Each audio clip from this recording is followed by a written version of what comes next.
Hello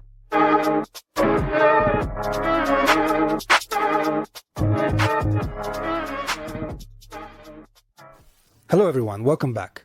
In today's video, I'm going to explain a really powerful synthesizer, which is Pigments, in its version 4 from Arturia. And besides looking at the synthesizer, we'll also try to create a little beat. Let's go into the session and take a detailed look at Pigments. So, Pigments is the synthesizer from Arturia. We've reached version number 4 of Pigments, and it's truly a powerful synthesizer, because it can operate in different synthesis modes, has a ton of modulation possibilities, envelopes, and internal functions, so it's really powerful. There are already a series of presets within the plugin itself, but what we need to do to really understand how this plugin works is, of course, to reset it, start from scratch, and analyze it. So let's go to the drop-down menu and click on New Preset. Once we've reset the plugin, it's totally reset, so we're basically starting from scratch and studying it. So, Pigments is really powerful as a type of synthesizer because it gives us the ability to work with a lot of synthesis techniques. Pigments consists of 2 synthesis engines. These synthesis engines can operate in different modes: wavetable, analog mode, sampler, or a mode that they call harmonic, which is the ability to generate harmonics, following processes very similar to those of FM synthesis. Then you finally have an additional sound generation engine consisting of 2 noise possibilities. Plus, there's an additional oscillator that can work, perhaps as sub-noise, or as a source for modulation. These 3 engines can feed into the 2 filters of the wavetable. In fact, the Ableton wavetable consists of filter number 1 and filter number 2, which are these 2 filters you find here on the right. I have to say that Arturia has really outdone itself in this regard because there are a ton of filter modes, with replicas of very prestigious and famous filters like the MS-20 filter, the SEM filter for example, and also the Minimoog filter. These 2 filters can be configured in serial mode or in parallel mode. You just need to play around with the filter routing, deciding whether they should be in serial mode, one after the other, or in parallel, working together. All of this then goes into the amplification section, and from the amplification section we can add a series of effects. In fact, if we go to the effects section, you'll notice Arturia has given us the ability to work with 2 effect racks, Effect A and Effect B, which can be inserted directly into the signal chain. Each of these effects has 3, let's say each of these inserts has 3 different effect options. And then you even have an auxiliary. So there's an auxiliary send that can also be connected to 3 different effects. There's a small sequencer inside Pigments, so you can sequence notes or generate arpeggios thanks to the arpeggiator. And then anyway, if all this layout seems uncomfortable for you to look at, once you've programmed and designed your synth in the play section, Arturia shows you a simplified version of your synthesizer, allowing you to see only what's essential. I return to the synth section and let's get started. Here at the bottom you find all the modulation sources. You have all the MIDI modulations: velocity, aftertouch, modulation, wheel, keyboard, plus an exponential function. You have the various envelopes: amplifier envelope, envelope number 2, envelope number 3 assignable to a series of LFOs. So actually you have 3 LFOs, and each of these LFOs can work in different modes. You have some very interesting functions for generating cyclical curves, or basically generation functions. That is segments that can modulate the sound of random functions, so the ability to generate curves or random behaviors. And then you have the option to do a fusion, a combination as they call it in Arturia, meaning to combine multiple modulation sources. I could combine, for example, an envelope and an LFO to see the result of these 2 modulation sources, and then assign the combination to a parameter to be processed. Finally, we have the classic 4 matrices, the 4 macros from Arturia, to allow us to slightly control a bit of what we're interested in.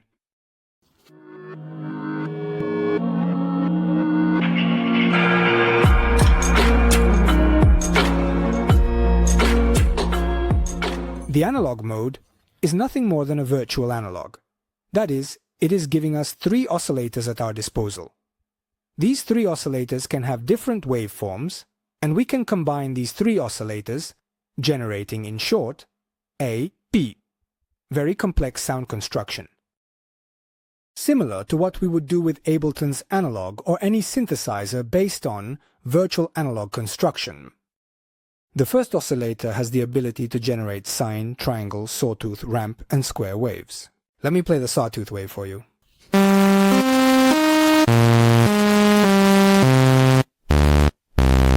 Obviously, you can decide the pitch of the oscillator, and you can also decide we are in the square wave, the symmetry of the square wave. I would say let's start with a sawtooth wave. Let's start by summing maybe 2 sawtooth waves to create a unique sound. Sawtooth wave number 2. Let's shift it by a few semitones, creating some distance between the two oscillators. And let's raise the volume.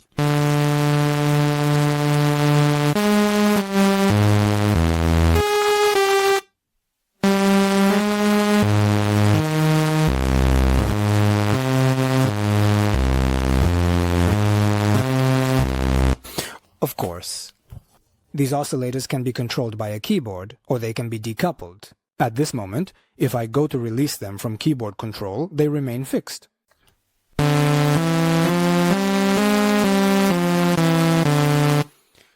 By connecting the keyboard, however, oscillator number 2 will progressively follow what I'm clicking on the keyboard.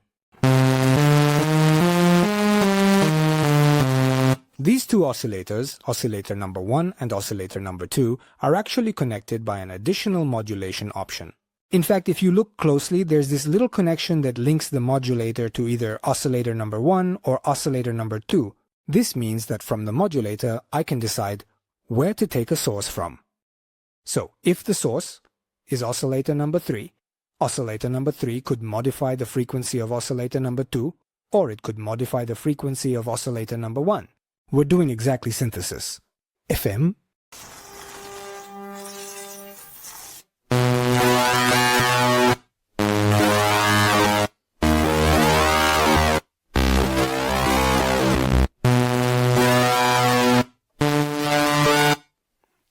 Okay. I could also decide to use maybe the noise as a modulation source. And right now, the noise would modify the frequency of one of the two oscillators. It's a really nice technique for creating very rich sounds.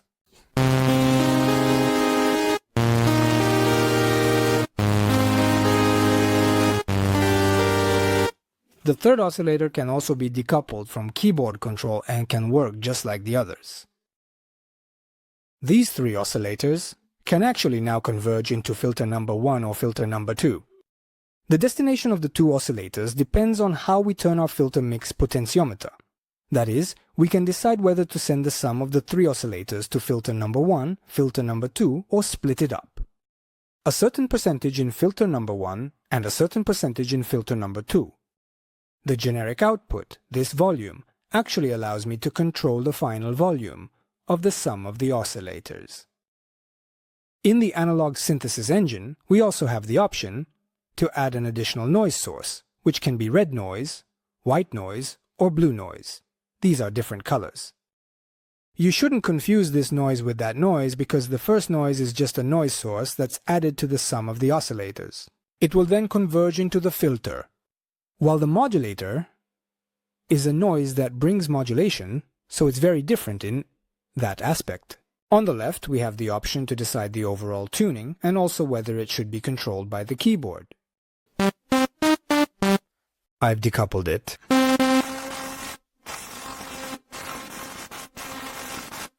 This way we can work a bit like a sub, and in the end we have the ability to generate and manage, let's say, more voices with this oscillator, so we can generate maybe 4 voices and detune them a bit to create some unison.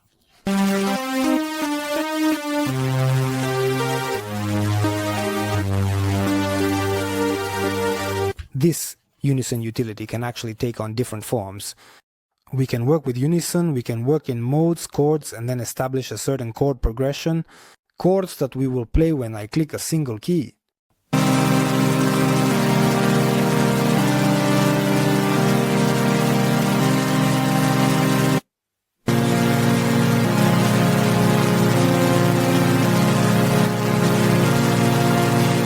We also have the super but unison mode, which is an even bigger unison.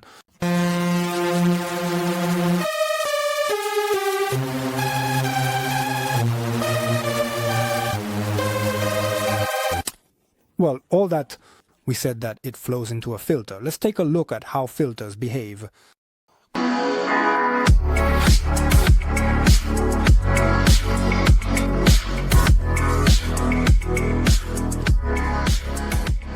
We have a filter that is currently set to multi-mode, meaning we can choose different types of curves and filtering, like a low pass at 24 dB per octave, even 36 dB per octave, 12 dB, high pass at 12 dB, band pass a notch, and a band pass at 36.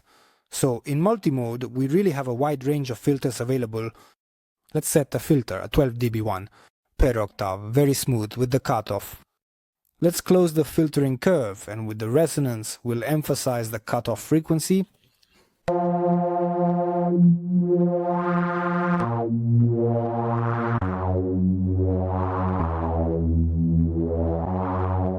Right now I'm controlling everything with the mouse, but then we'll obviously do the modulations with the various modulation sources. This potentiometer is very important right now because it allows us to automatically assign controls to the cutoff frequency of the filter. Right now it's set to keyboard, meaning the keyboard, if I set a certain percentage, the MIDI keyboard that I'm using to play, it will control the cutoff opening of the filter. So the more the keys are to the right, so in the higher part of the keyboard, the more the filter will open, and the lower the keys are, the more the filter will be closed. With the percentage completely at 0, you'll hear a pretty rich sound. If I increase percentage, it will be more closed.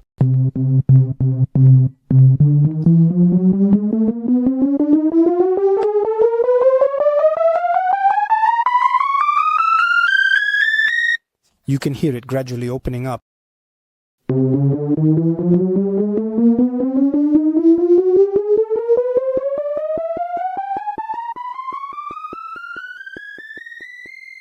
In this way, the cutoff frequency stays the same and the filter doesn't move.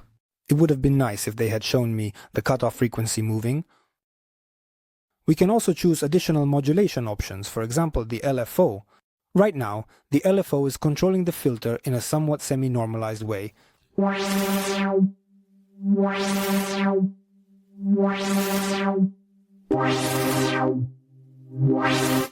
Try MS-20 filter.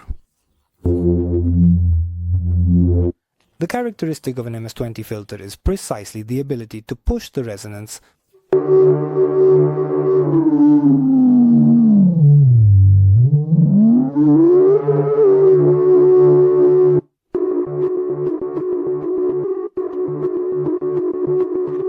all of this flows into filter number 2, which is currently inactive, but it's the same type of filter. And in the filter routing mode, I can decide how the two filters should behave, meaning whether they should be one after the other, so in series, or by adjusting this percentage, I can choose to work in parallel mode. By clicking on sum, I can decide how Pigments actually manages these filters, meaning whether I need to sum them. The output of the filters pre-FX, so that filter number 1 and filter number 2 are summed pre-FX, both in parallel mode and in series. Or I can choose to work in split mode. Just so you know, the sum of the filters inside. It's always about Pigments. Effects come after, so effects are always applied after using the filters. I would say that at this point we can try to build some sounds.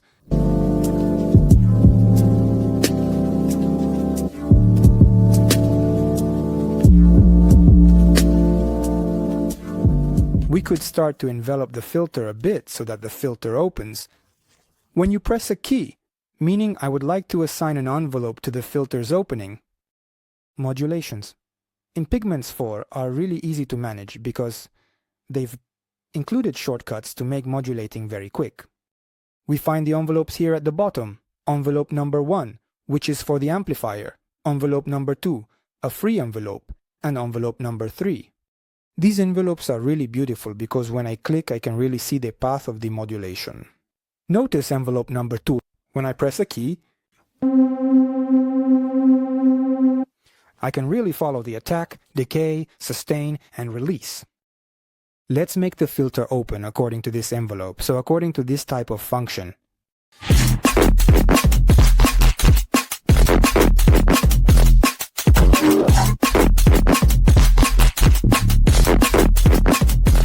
Making modulations now is really very simple, because if you notice, next to each knob, a little button appears when I get close with the mouse. By clicking the button, all my modulation sources have now entered assignment mode.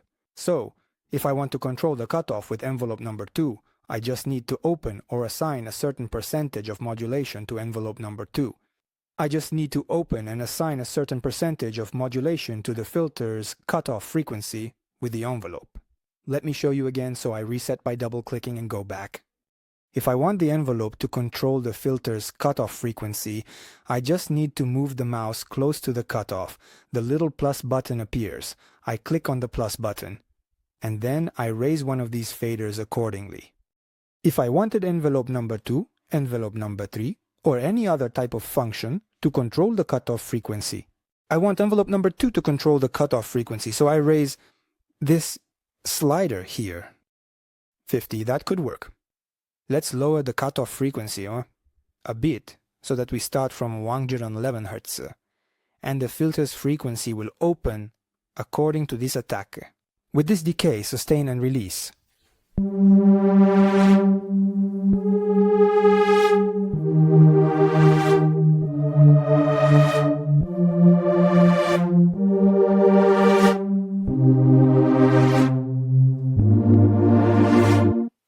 Okay, I like it, I would raise it.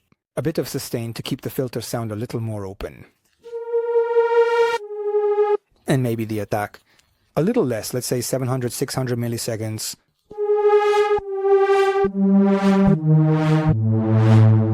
A bit more sustain.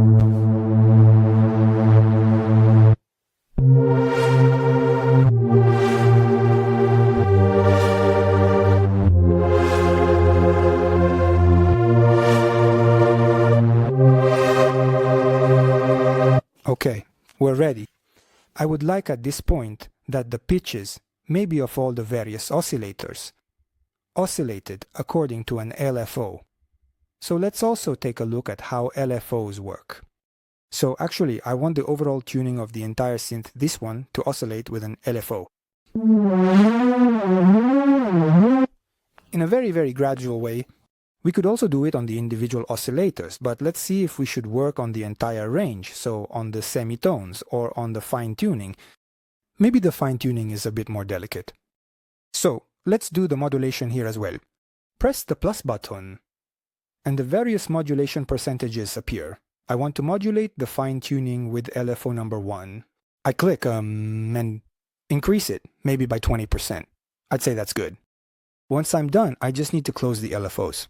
They are also very nice because they allow me to really see the speed of this LFO. This LFO is now going to us, which means half a cycle per second. Let's see how it sounds right now. You can see that the fine-tuning is already oscillating. Maybe a bit too much. Let's try playing.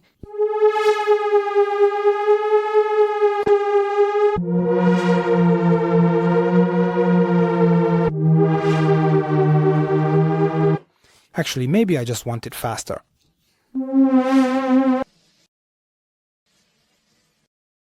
It's a bit less now. To lower the modulation percentage, you don't necessarily have to keep clicking the plus button and decrease the percentage, but if you notice, when I hover the mouse over a parameter, an additional potentiometer appears that shows me the modulation percentage of a modulator in relation to. For this destination, I just need to lower it a bit from here. Here, I would say that 0.11 could work well.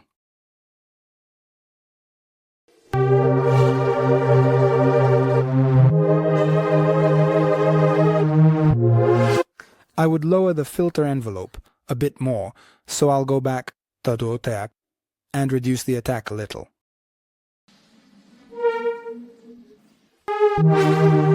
And I would increase the detuning on the unison a bit. Okay? Let's not abandon oscillator number 3. Let's use it. let's use it as a sub-bass. So I would lower it by 12 semitones. And I'm using it as a sub-bass.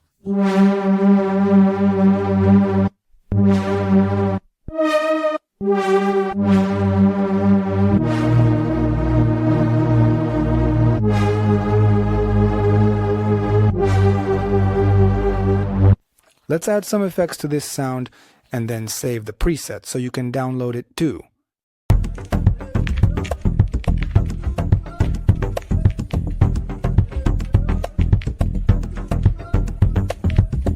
I'm going to the effects section. And effect number 1, effect A. Effect A, I see that I have a delay plus a reverb. Effect B, I have nothing. I could actually decide to replace the delay with one of these effects, or I could swap the reverb with one of these effects. There are really a lot of them.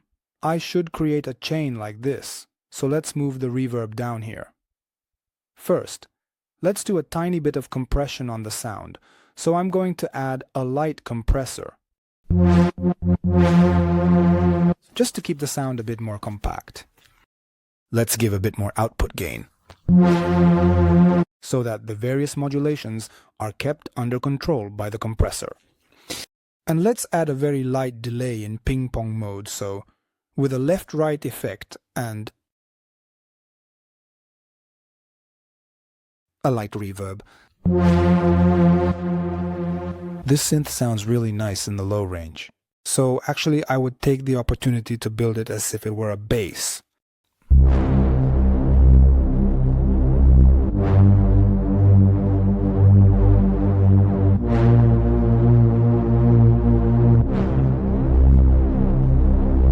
I would also like to add a light distortion. We can use the send. These are real sends, so when I turn the send knob, I'm sending a copy of the signal to the return channel, called aux. Right now, aux is set to reverb, but I'm going to replace the reverb with a nice bit crusher so I can saturate my signal in parallel. Let's increase the send a bit. I can do it from here too. Okay, to save the preset, just go to the drop-down menu and select Save Preset As. And let's start saving. The first preset we created, we'll call it Virtual Analog Bass by David. We'll save it in the user bank as a type of bass. Let's make it a bass line or soft bass, plucked bass. Let's create a new category and call it Analog Bass. OK. Save. Alright, let's record the first round.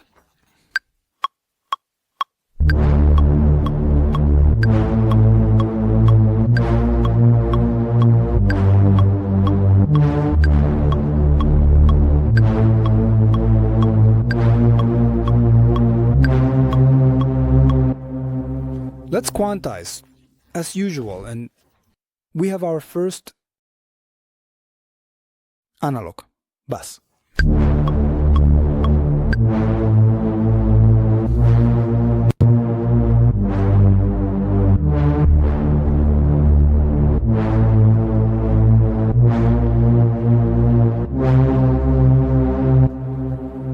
Okay, let's open Pigments in a new instance. At this point, let's take a look at another synthesis engine. Let's take a look at the Wavetable.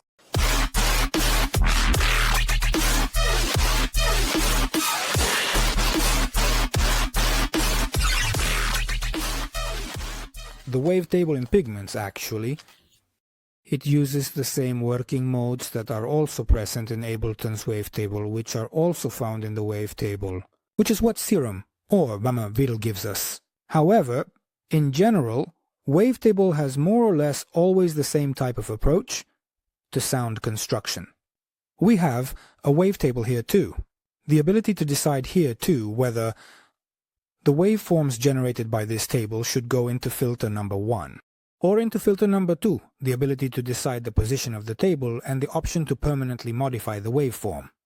Thanks to the modulations that we apply directly to the waveform, it's a bit like what we do inside Serum, and it's also something that Ableton allows us to do with its warping modes.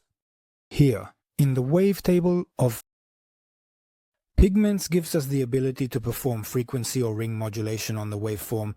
We can do phase modulation, a phase transform, meaning we can create symmetry in the square wave and the PW on the square wave. Or we can do classic wave folding, so folding the waveform. Let's put one maybe waveform, a very simple table, basic waveform. Let's set this up like this and let's listen to it carefully.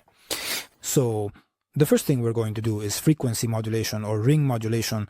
We also have the option to decide what types of frequency modulations we want to do, whether linear, exponential, or if it's ring. We haven't seen it yet, maybe in these video lessons, what is ring modulation, but essentially ring modulation has a timbral result that's really very similar to frequency modulation, with the only difference that you can't hear the carrier, meaning you can't hear the main oscillator, but you can only hear the generation of the harmonics. So I would say to leave the FM linear, this potentiometer now allows me to decide what percentage of modulation in FM it will bring. Let's follow the path. This type of modulator. So actually the modulator will modify the frequency of our wavetable waveform. It will be 1 with a syn wave tuned to this type of FM ratio with this volume. So let's choose the waveform, select the FM ratio and start doing frequency modulation.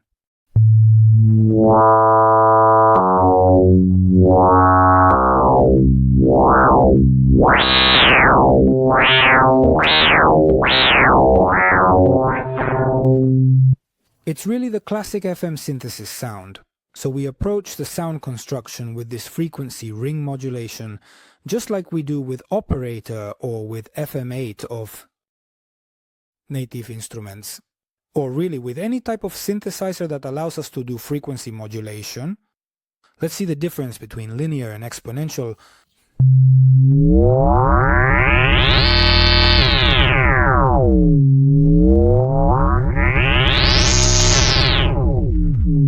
I like the exponential.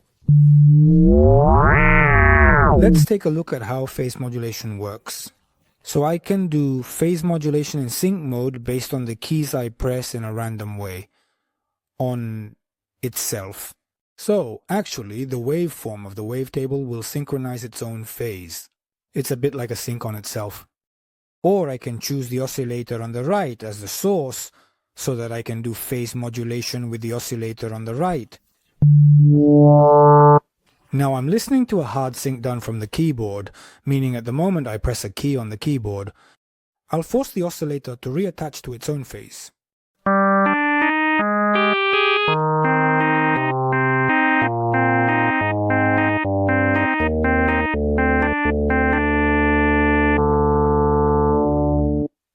Let's take a look, maybe with a rando.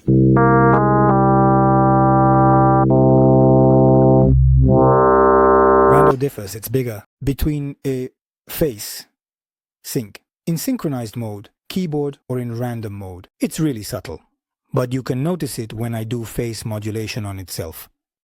It's really very invasive, it's a very destructive sound.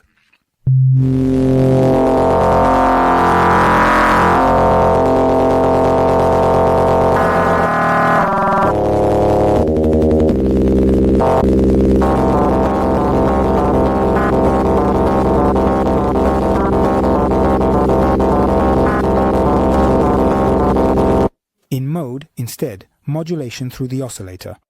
It really depends a lot on the oscillator. Now,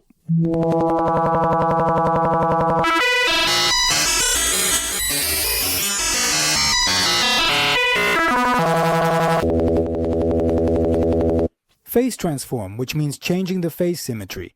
We can do pulse width based on a series of transfer functions.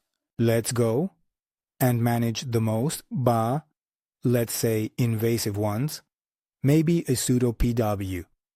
Would be curious, or even the fractalize. And finally the classic folding, that is the folding of the waveform based on these sinusoidal, triangular, or number 3 transfer functions, which is a very particular sinusoid.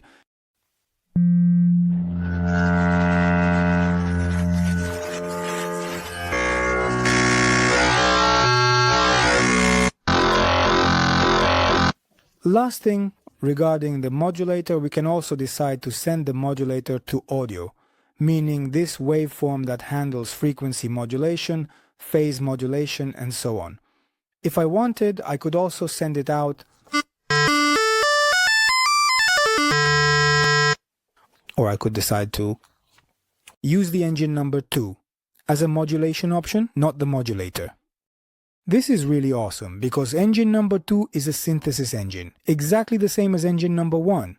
I could also decide to use here, maybe the 3 oscillators from the analog or another wavetable, or the sampling that we'll see in a bit. And all of this basically modulates the frequency, the phase, the wavefolding, and everything else. Okay, let's try to create a sound. Now,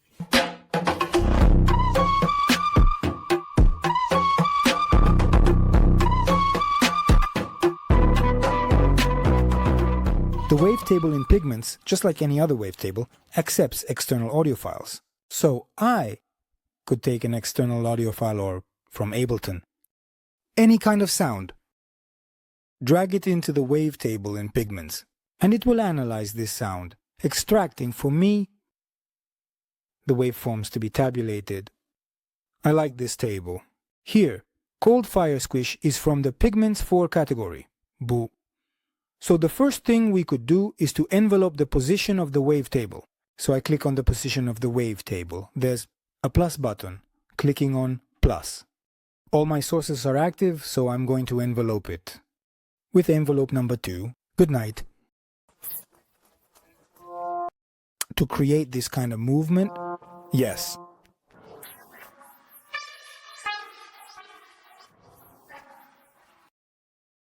The envelopes can also be re-triggered. It's an aspect I haven't talked about yet, but it would actually be appropriate to mention it right away. Notice, Tom, that when I click the button, the envelope restarts from the beginning. Thank you all. I can decide where to re-trigger the envelope, meaning where it should perceive the start, the envelope, and where it should decide to restart from the beginning. I just need to click on Retrig Source and decide which source will reactivate the envelope from the beginning. Right now I've inserted the poly keyboard, that is the polyphony of the keyboard. Any key, I click on the keyboard, it will restart envelope number 2, it will start over. But I could also decide to use an LFO. Right now you can see that the DSR is being re-triggered cyclically based on LFO number 3.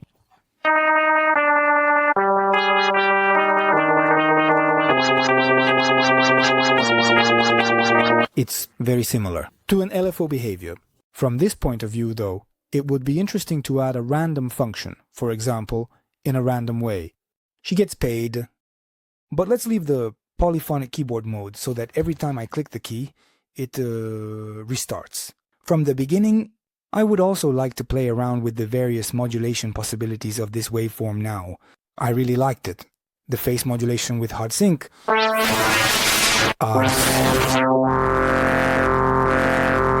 This is really very interesting, and I would like to make it move maybe with a function like this. Let's also see how the functions work. The functions are nothing more than segments of the graphs that we can draw by hand. These graphs can be sent in hertz or they can be synchronized. At the moment they are synchronized in mode. Quantized, straight. Can I work in triplets or can I work in hertz right now? They are running at a rate of half, so at a timing, dictated by Ableton's clock. You can really modify these functions however you want. Just click and you'll notice that you're creating additional segments that when played back, they would really create some unique modulations. We can really create them however we want, or we can actually add some others possibilities. I also make it quite random just to see how it works. Let's do something like this. We'll keep this up a bit like this. To assign this function to a destination, the process is always the same. I'm getting closer to the modulation destination. In this case, the phase modulation. Let's increase the modulation percentage with one of the sources. I think the function could be interesting. I don't want to overdo it because otherwise I'll ruin the sound.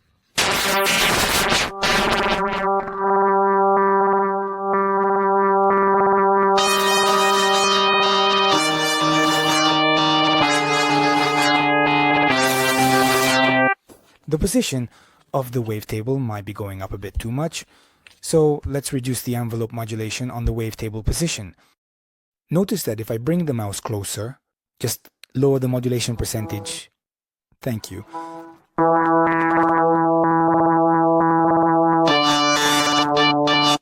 It's really very interesting filter.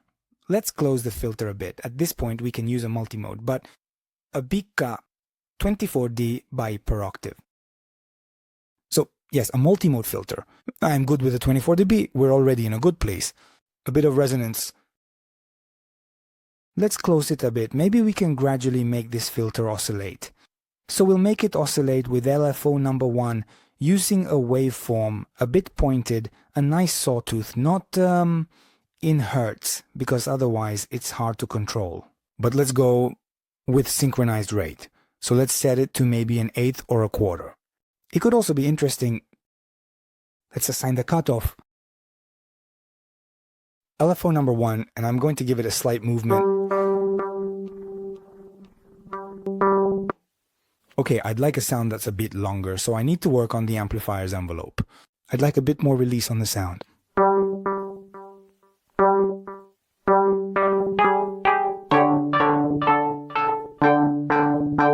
And maybe a bit less movement on the filter, it's a bit too much. Here, I'll explain this type of behavior as well. Notice that the filter modulation from the starting position, it goes to the right and to the left, to the right and to the left. Right now, the filter is opening and closing in a bipolar manner, meaning from the starting position, it opens and closes. The starting position opens and closes, it opens and closes. In a unipolar way, it might be more interesting, so I just need to click on LFO number 1, unipolar. Notice that the filter's behavior has changed. Now it only goes to the right. To be clear, it doesn't go to the left anymore because it's unipolar. A bit less though.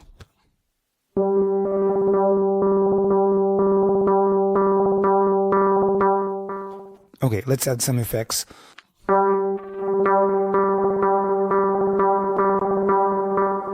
Let's also move the reverb to the third position.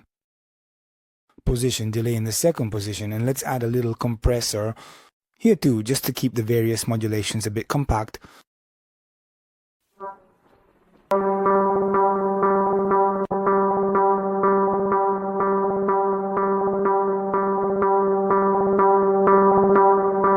Or less attack.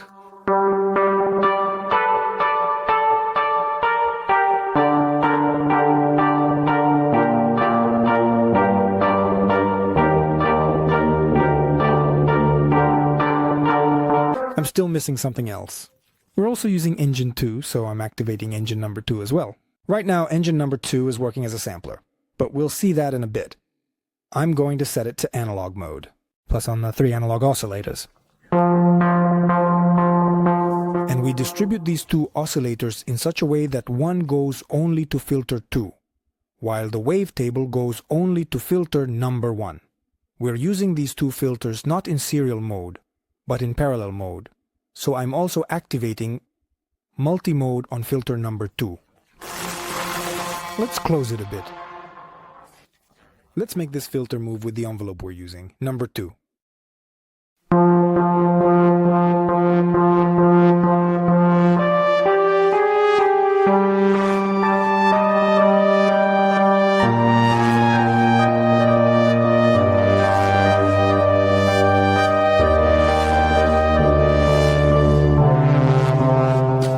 Maybe let's lower the volume of these oscillators a bit.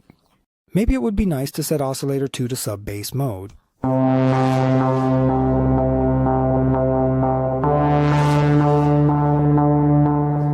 Okay. Let's see how it sounds with our loop that we created earlier.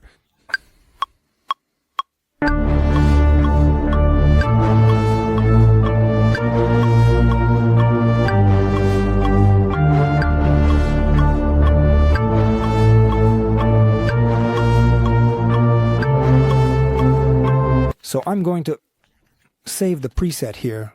Let's call it Function Lead by author David.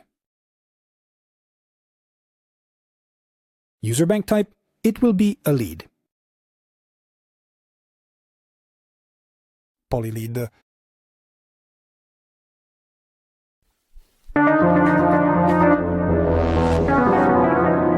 Okay, so at this point, I would say let's arrange for a moment. The beat, though, we could come up with something else. It could start like this for our track.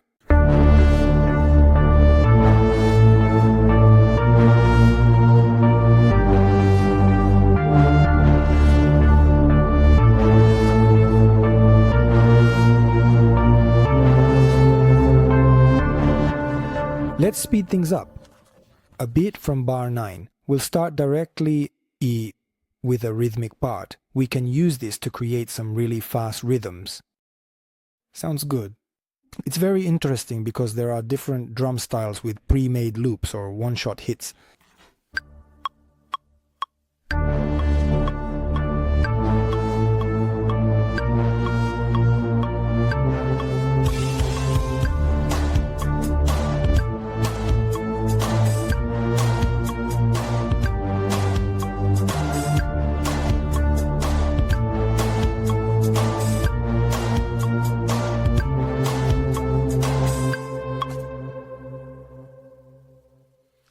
Okay, so let's create a new instance of Pigments and build something with different synthesis models. Alright, let's put Pigments here. Maybe we'll put this here. Okay, so let's reset everything. We've seen the analog mode, the wavetable mode, the sample mode.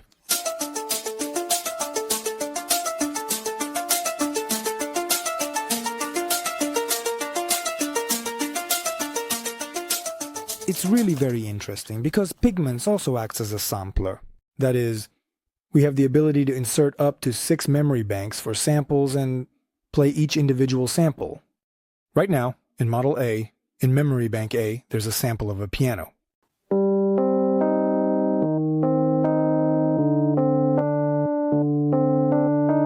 Let's replace some samples, then on A, we have the piano. On B, let's maybe put in samples always provided by Arturia, because you can either use the samples provided by Arturia or your own samples, like bells and mallets.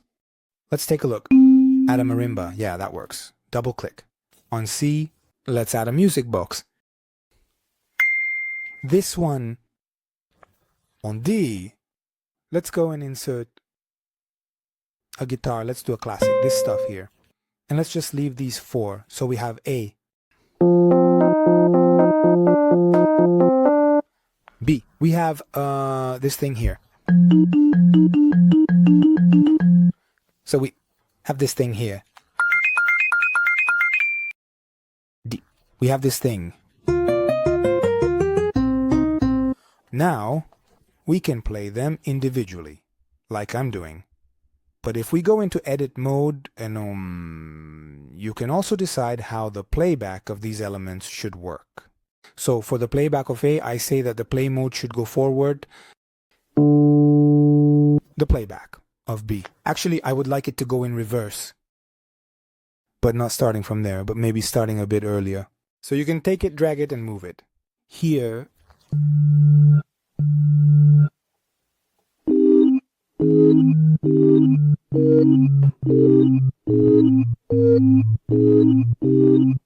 We'll leave it normal and then again in reverse.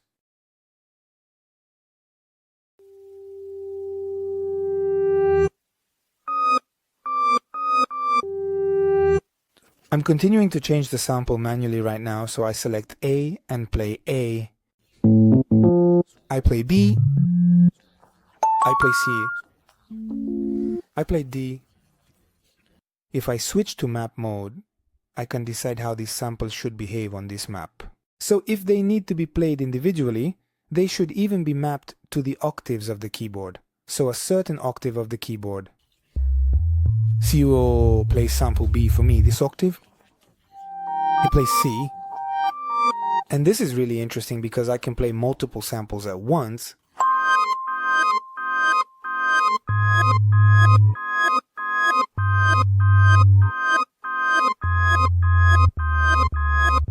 I can decide whether to select them based on a certain level of velocity, so above a certain velocity level some samples will play, and below a certain velocity level other samples will play.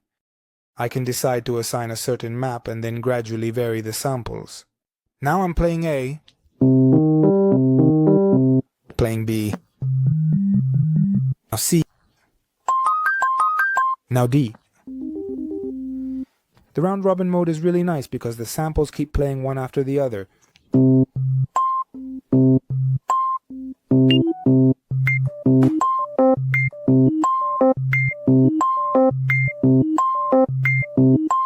The random modes, on the other hand, go randomly.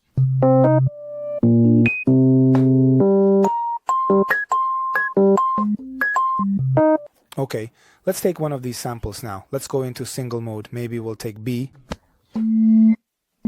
which is quite very interesting indeed. And I'll show you another way to handle this sample B, which is with granular synthesis.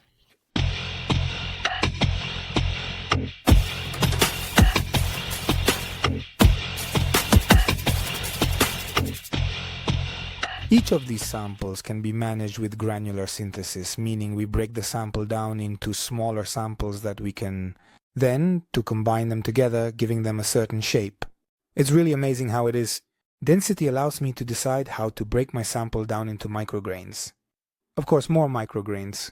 I'm going to take, the more the sound will be similar to the original.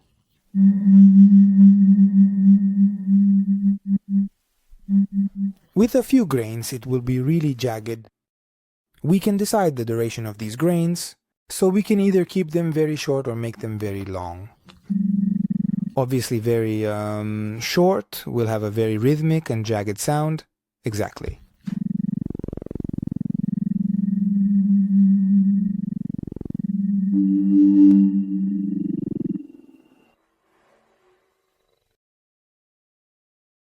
We can decide the shape, that is, the waveform that we're giving to these grains.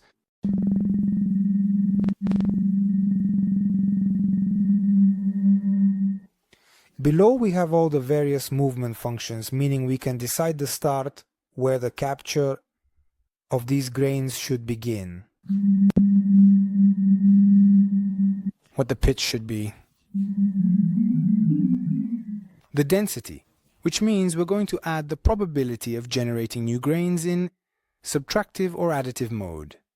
We have the option to decide the directionality of these grains as well, whether backward or forward, meaning going back or going forward. You can kind of see from the sample whether they go backward or forward.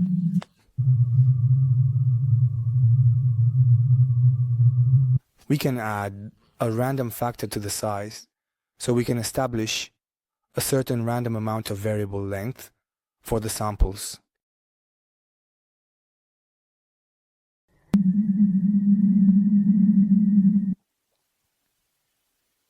We can choose to open up the left channel more from a stereo perspective compared to the right channel.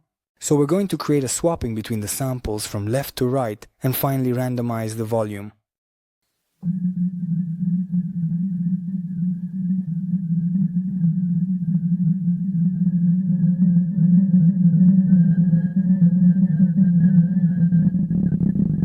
Let's try to take a sample that's a bit suitable for this type of work.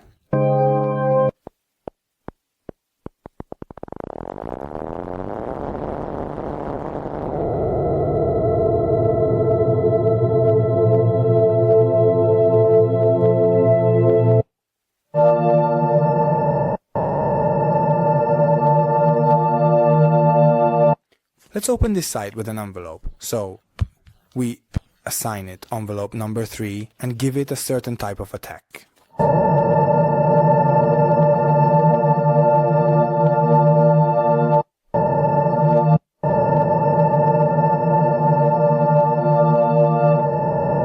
Actually, we could use an LFO instead of the envelope.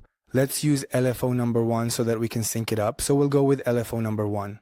I set it to bipolar so that the size, as you can see, goes down and then goes up in a unipolar way. Instead, it only goes to the right. We give it a sawtooth waveform so that it rises and then bounces down. But we set a very, very slow rate. because I'd like it to behave this way. Maybe every measure, or every 2 measures.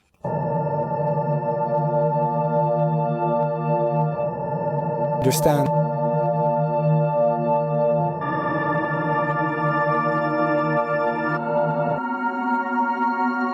Let's try to close it a bit with the filter. Let's also make the filter move with the LFO. Let's maybe add a super unison to open the sound up even more.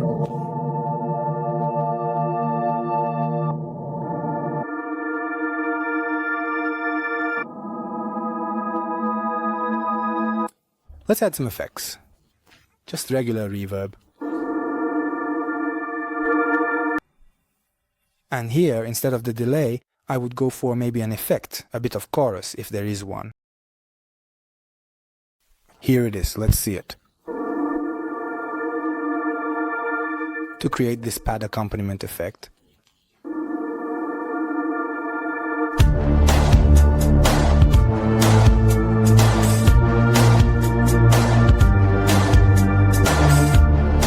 alright, I like it, so let's save the pad and then we'll record it. Save preset as Mystic Pad.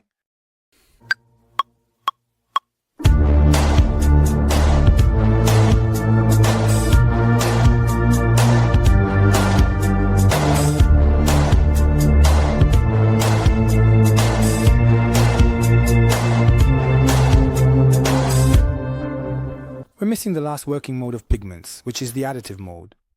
So, let's create a new preset.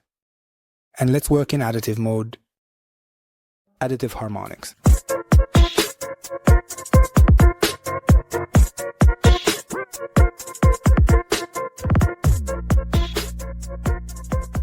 In this mode, I have the ability to generate harmonics and build the sound, thanks to the additive generation of harmonics. Our sound construction is determined in this central part, where we have the option to add even harmonics. Harmonics odd.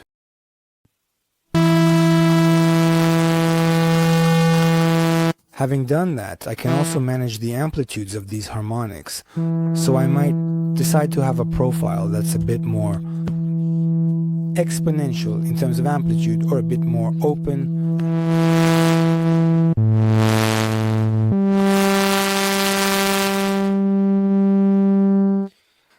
The deep potentiometer allows me to fold back the generation of harmonics anyway, leaving holes or leaving a partial part anyway of the spectrum, empty harmonic.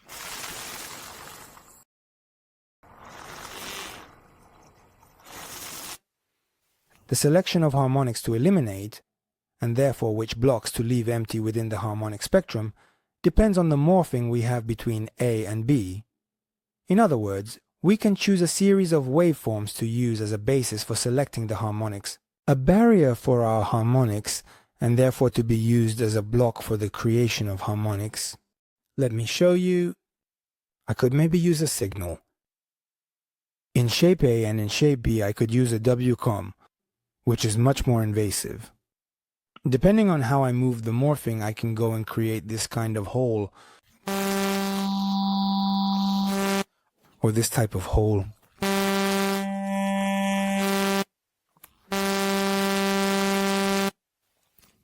Once we have created a small hole, we can go with the selection potentiometer to decide which part of the spectrum I have to play.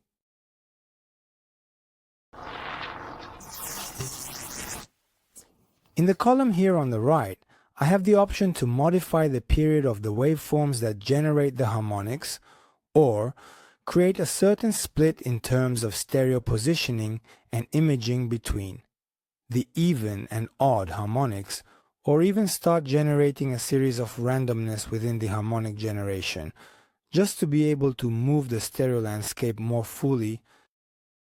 Let's try playing around with this.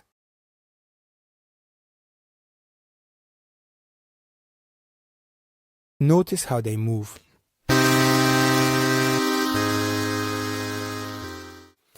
Let's try playing around with the period instead.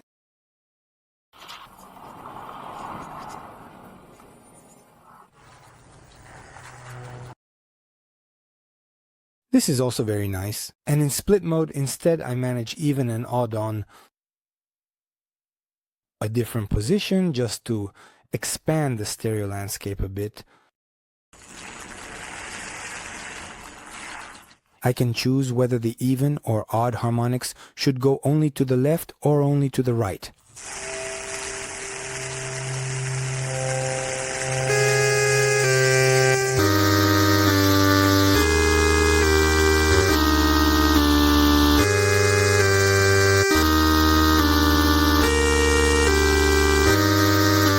Okay, as always, I can do phase modulation or frequency modulation based on a ratio and an amount.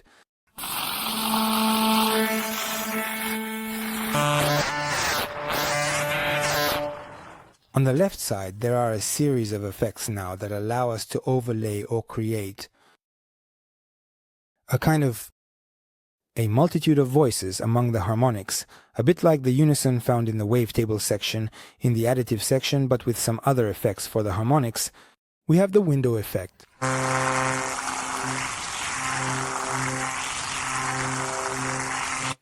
Which is like putting the focus on a part of the harmonics.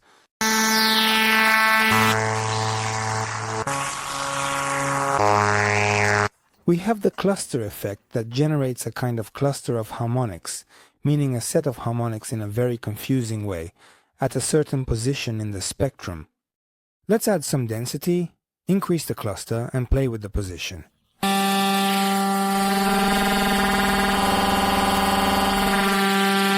Okay, let's try to blend some functions. Now, so I'd like to go into combined mode, and I want to merge them together, basically. I'm going to sum between the LFO number 1 and the function. Maybe number 2, which we're going to build now, is of this type. I'm really going to create something random, because it's in randomness that the combined function becomes interesting right now. So adding them together gives me a sum, but it could also do sum and difference. Multiplication, division, crossfade, remapping, and another set of functions between the LFO and function 2. This is the source of the LFO. I'm going to do a sum with the function of the function, and this is the result. We can try it on the depth of the harmonic shape. So hit the plus button. Let's go with combo number 1.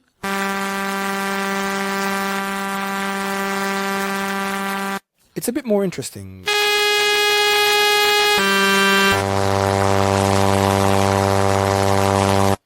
Okay, a nice filter. Let's close all these harmonics and let's open them up too with a combination. Maybe this time we'll use combo number 2. Let's combine the envelope, so we'll take it again as a sum and combine envelope number 1, the one from the amplifier. And we can maybe add combo number 1, so combo number 1 is added to our amplification envelope. And this stuff here will open and close the filter.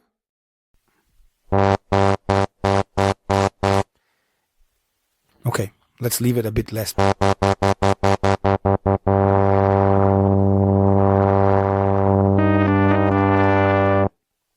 Alright, let's go into sequencer mode so we can play around a bit with the arpeggiator.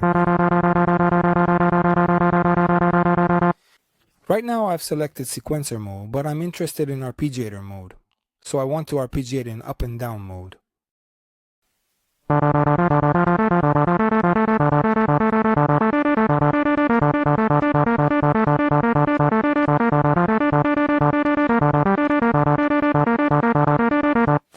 Maybe we can add an effect to it.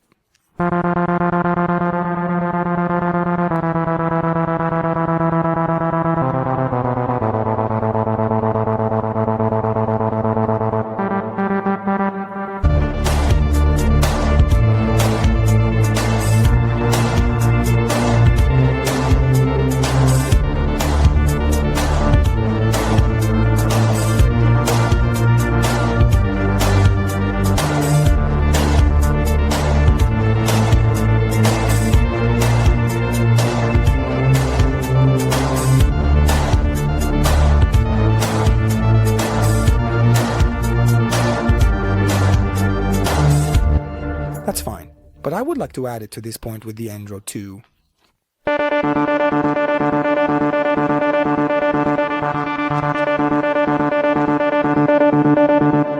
It doesn't sound bad even with the piano.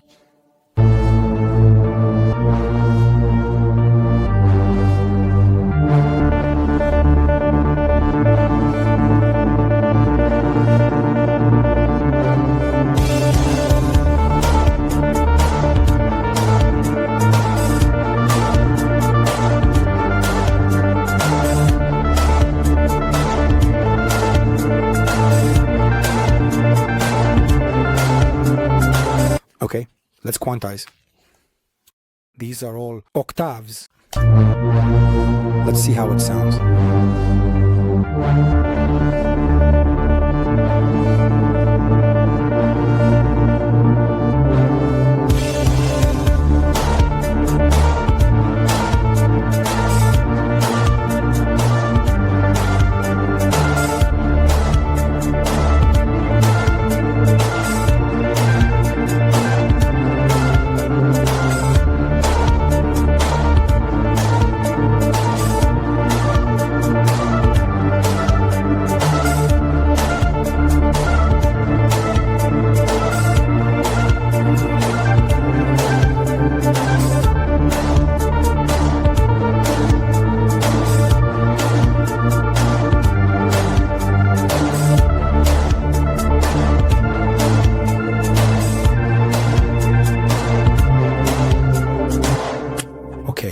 Let's save it too.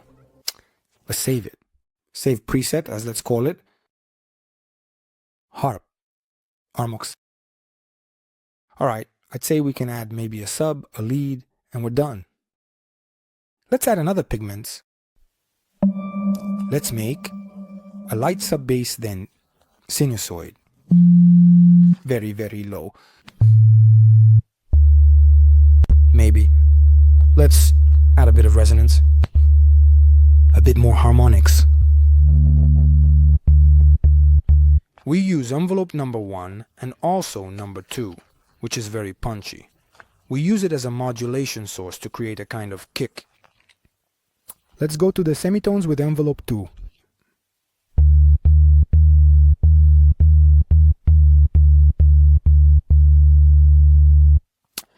Effects, let's maybe add a nice distortion.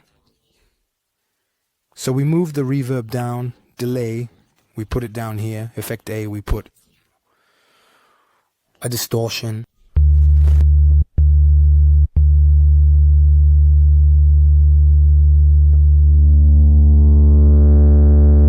Let's filter it with a filter, but in low pass mode.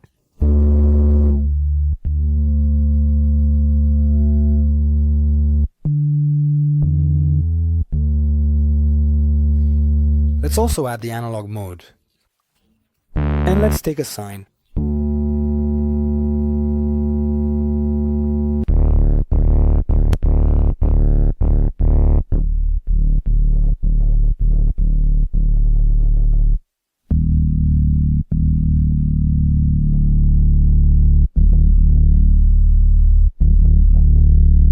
I want it to be very deep.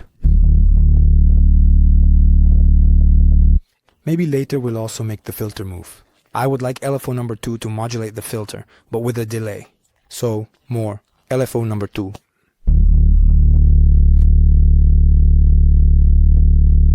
Okay, faster.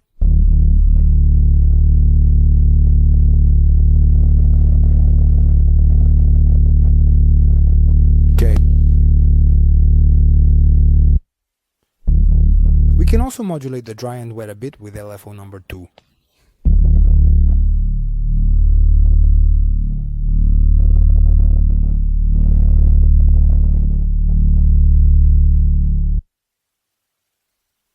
But let's just give it a smooth start.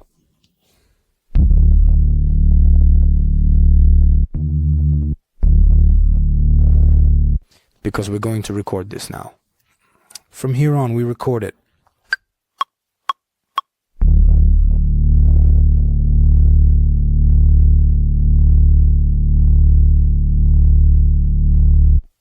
Okay. because my idea now is to keep this bass and to let it continue. Then, in the arrangement, just the part of the rhythm. We'll keep the rhythmic part, and maybe the pad part. So, let's get the beats right. Okay, 4. So, then we'll keep the analog bass part, the drum part.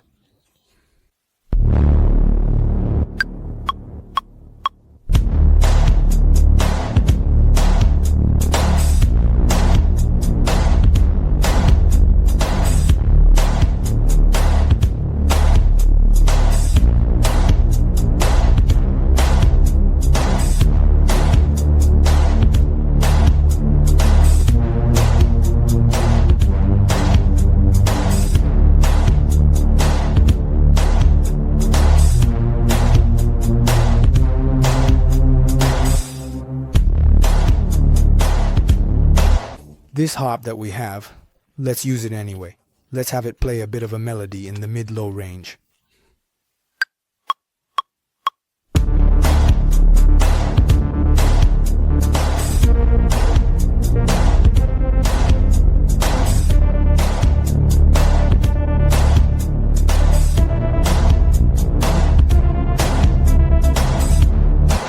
Okay, and let's repeat it.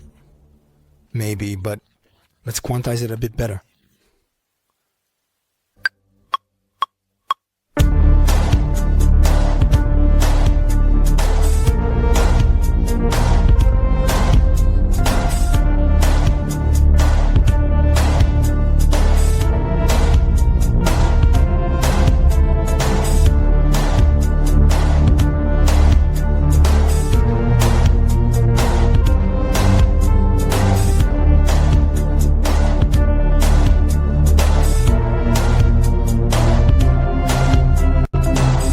Okay, this seems more like the verse part, so actually I would like to invert the sections. So, let's take this. For now, we'll set it aside. Here. And this stuff here instead, we're going to position it.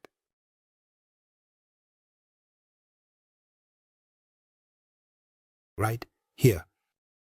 So we've inverted the two sections a bit.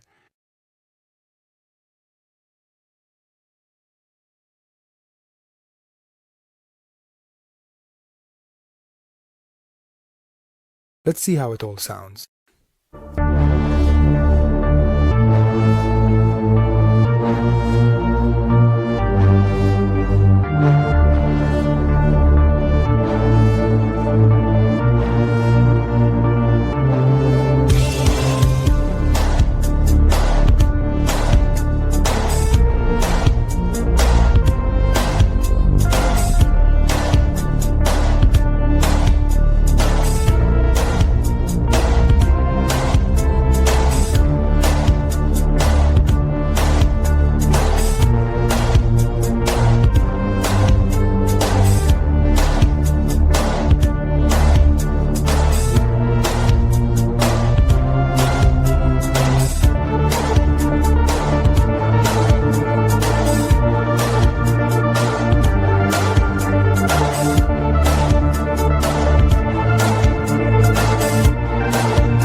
Well, I think that's all for this video on Arturia Pigments. I hope everything was clear. It's a bit complicated, and it's a bit long as a video, but I think we've covered all the aspects of pigments. I say goodbye to you, and I'll see you in the next video.